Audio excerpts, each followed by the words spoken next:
Good morning mga ka-mystery. So kagigising lang natin. So ano tayo, hindi ngayong coffee break, tea break tayo. Tea ng ating ano ngayong maga. Kagabi medyo napa inom tayo ng kaunti. Okay, alright. So baliktad, nauna yung beer bago yung hard.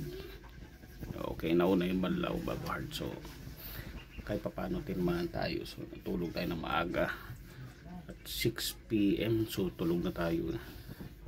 Okay, alright. So ngayon maaga babiyahin na naman tayo. Siya nga pala mga ka-mystery. So shout out pala kay Niaka Vlog tsaka kay GJ Moto Vlog. Okay, alright. So ingat mga ka-mystery sa ating mga journey. Okay, alright. Good morning. So mamaya biyahe tayo. So either sa dalawa, passenger or delivery mga ka-mystery, kasi kailangan nating bumiyahe. Okay, kahapon di tayo bumiyahe, bumisita lang tayo sa cemetery. Yun. Alright.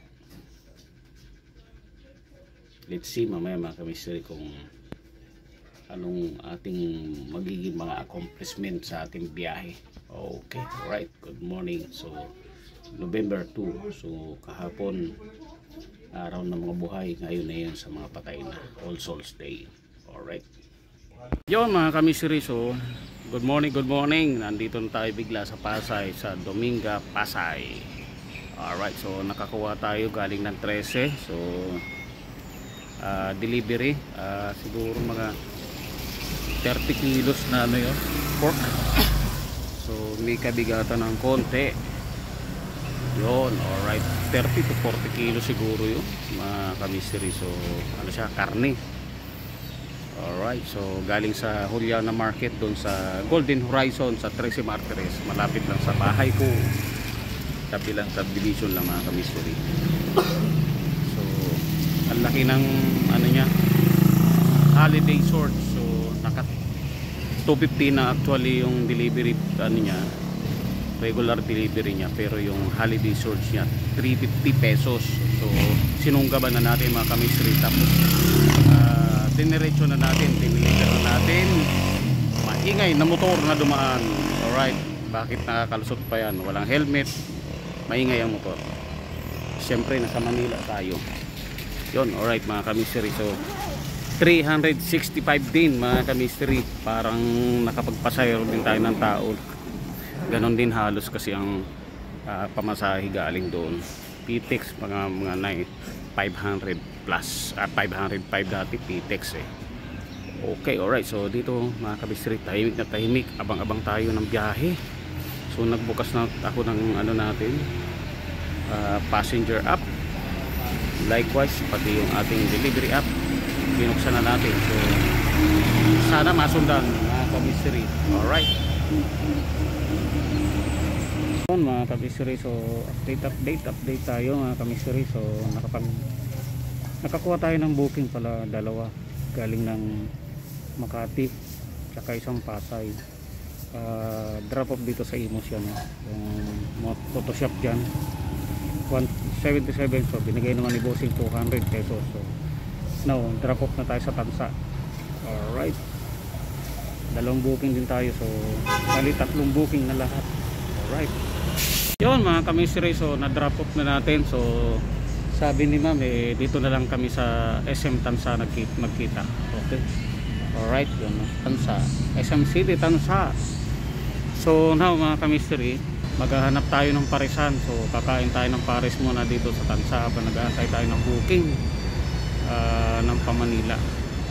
Okay, alright. So nakatatlong booking na rin tayo na puro delivery mga ka-mystery. Okay, alright, na tayo makainan siguro doon sa may Bukal Road.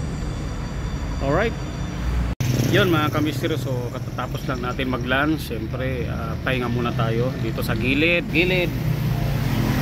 So dito na tayo mag-aabang-abang ng booking dito sa Tansa. Alright, so meron kanina na document, pabalik-balik siya na puntang Valenzuela, hindi natin kinuha mga ka-mystery kasi pabalik-balik, baka ayaw pa sabayan. Yun, alright, okay lang yung mga ka-mystery ayaw pa sabayan, doble niya yung presyo. eh siguro malamang ayaw. Okay, alright, so abang-abang tayo, tsaga-tsaga. Target natin makarating ng Quezon City. Alright, yon mga kamisri, so biglang nasa bahay na tayo dahil galing ng tansa. Nakakuha tayo ng Conchu 13 Martires. So uwi na muna tayo mga kamisri dahil medyo may katumalan din naman ng booking. So maswerte lang tayo dahil nakakuha tayo kaninang umaga ng 5:65 yung nagkakaproblema si Lalamove.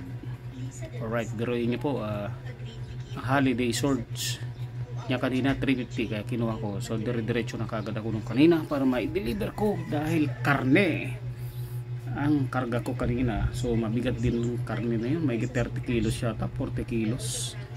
So itong last ko na naman mabigat pa din, siguro mga 30 kilos ulit dahil milk tea supply yun. Alright, so kahit pa paano magkano pa rin tayo, 360 lahat mga kamisteri. So goods na rin yun, meron tayong 1,000 na net income. Alright, bukas naman tayo bawi. So dahil bukas matraffic, marami yung booking na yan mga kamisteri. Alright, wala rin pasahero kaya so biruin nyo, galing 13 puntang Pasay, wala namang pasahero pumapasok. Nasa Pasay wala pa rin pumapasok. May pumasok kanina sa tansa puntang SM13, nakano siya, wallet. So kinuha natin delivery. Alright, so 4 na booking din tayo mga kamisteri. So napakapalad din natin dahil magkano rin yun, yung 234 kanina mga kamisir, binayad 700 400 pesos pala. So yung 177 na nakuha natin, bigay naman 200. So goods na. Okay, alright, so pagkain natin kanina, bayad natin dahil gulay lang tayo tsaka 1.5 price. So price ang soft drink ay 57 pesos yun, napakamura mga kamisir. Okay, alright, so ano pang gagawin natin ngayon? Nasa bahay na tayo, pahinga para bukas. Okay, alright, peace, I'm out.